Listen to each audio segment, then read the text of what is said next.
ଶୀତ ବର୍ଷା ଅପେକ୍ଷା ଖରାଦିନେ ଶାଗ ଖାଇବା ଲାଗି ବହୁତ ଭଲ ଲାଗିବ। ଆସନ୍ତୁ ଆମେ ଆଜି କୁଲେର ଶାଗ କରିବା। ଆପଣମାନେ ଯଦି ଏଇ ଶାଗ ଖାଇଥିବେ ମୋତେ କମେଣ୍ଟ ଦ୍ୱାରା କହିବେ। ଆଉ ଏଠି ଦେଖନ୍ତୁ ମୁଁ କୁଲେର ଶାଗ ଆପଣମାନଙ୍କୁ ଦେଖାଉଛି। ତାର ପତ୍ର କେମିତିଆ ଦେଖନ୍ତୁ।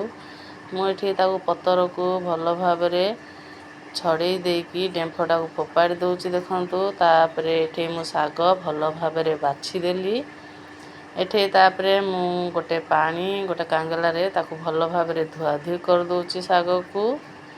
ଦେଖନ୍ତୁ ଭଲ ଭାବରେ ଆପଣମାନେ ଧୋଇଦେବେ। ଏଠି ମୁଁ ଧୁଆଧୁଇ କରିକି ଗୋଟେ ଜାଗାକୁ ମୁଁ ଛାଣିକି ରଖିଦେଉଛି।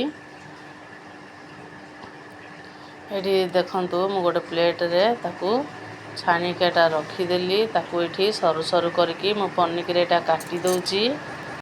ନମସ୍କାର, ମୁଁ ପ୍ରିୟଙ୍କା ସାହୁ ଆପଣମାନଙ୍କୁ ବହୁତ ଢେର ସାରା ସ୍ୱାଗତ ଜଣାଉଛି। ମୋ ଭିଡ଼ିଓଟି ଫାଷ୍ଟରୁ ଲାଷ୍ଟ ପର୍ଯ୍ୟନ୍ତ ଦେଖିବେ। ଭିଡ଼ିଓଟି ଭଲ ଲାଗିଥିଲେ କମେଣ୍ଟ ଲାଇକ୍ସ ବହୁତ ମାତ୍ରାରେ ସେୟାର କରିବେ। ମୋ ଚ୍ୟାନେଲରେ ଯେଉଁମାନେ ନୂଆ ଅଛନ୍ତି ସବସ୍କ୍ରାଇବ୍ କରିଦେବେ, ଯାହାଫଳରେ କି ଆପଣଙ୍କ ପାଖକୁ ମୋ ଭିଡ଼ିଓ ଫାଷ୍ଟ ପହଞ୍ଚି ପାରିବ। ଆସନ୍ତୁ ଦେଖିବା କୁଲେର ଶାଗ। ଏଠି ମୁଁ ଶାଗକୁ ଭଲ ଭାବରେ ଗୁଣ୍ଡ କରିଦେଇଛି, ପୁରା ଗୁଣ୍ଡ କରିଦେଇଛି। ଦେଖନ୍ତୁ ଏଠି ଟମାଟୋ ମୁଁ ଗୋଟେ କାଟିଛି, ପିଆଜ ଗୋଟେ କାଟିଛି ଓ ବଡ଼ି ଏଠି ମୁଁ ନେଇଛି ଦେଖ କେତେ।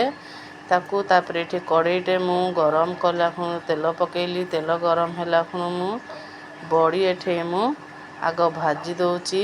ବଡ଼ିକି ଲାଲ ହେଲା ପର୍ଯ୍ୟନ୍ତ ଏମିତି ଭାଜିବେ।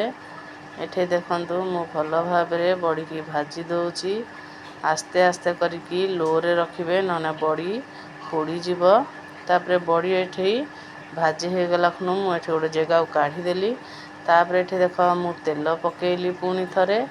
ତାପରେ ଏଠି ମୁଁ ସୋରିଷ, ଶୁଖିଲା ଲଙ୍କା, ପିଆଜ ଯେଉଁ ମୁଁ କାଟିକି ରଖିଥିଲି ପିଆଜ ପକେଇଦେଲି। ତାକୁ ଭଲ ଭାବରେ ମୁଁ ଏଟା ପଚେଇ ଦେଉଛି। ଆପଣମାନଙ୍କୁ ଦେଖାଉଛି ଦେଖନ୍ତୁ। ପିଆଜଟା ଆମର ଭଲ ଭାବରେ ପାଚି ଆସିଲାଣି। ତାପରେ ଏଠି ମୁଁ ଯେଉଁ ଟମାଟୋ କାଟିଥିଲି ଟମାଟୋକୁ ବି ଏଥିରେ ପକେଇ ଦେଉଛି ଭଲ ଭାବରେ।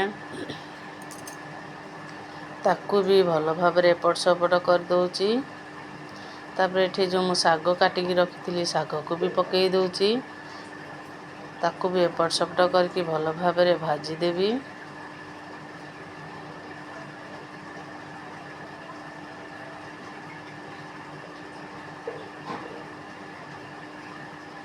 ତାପରେ ଏଠି ମୁଁ ଲୁଣ ଗୋଟେ ଚାମଚଟେ ଦେଇଛି।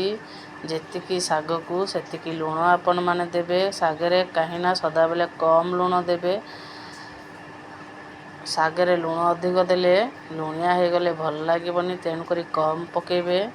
ତାପରେ ଏଠି ମୁଁ ଯେଉଁ ବଡ଼ି ଗୁଣ୍ଡ କରିକି ରଖିଲି ତାକୁ ବି ପକେଇ ଦେଉଛି। ତାକୁ ଭଲ ଭାବରେ ମୁଁ ଭାଜି ଦେଉଛି।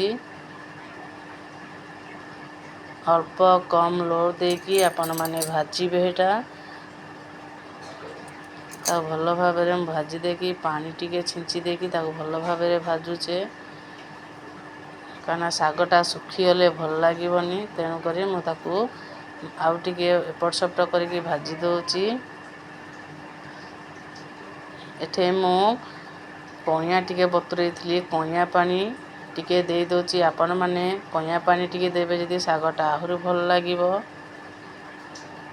ପୁଣି ଥରେ କହୁଛି, ମୋ ଭିଡ଼ିଓଟି ଭଲ ଲାଗିଥିଲେ ଆପଣମାନେ ସବସ୍କ୍ରାଇବ୍ କରିଦେବେ। ଆପଣମାନଙ୍କୁ ଅନୁରୋଧ ରହିଲା ମୋ ଭିଡ଼ିଓଟି ଦେଖୁଥିବେ।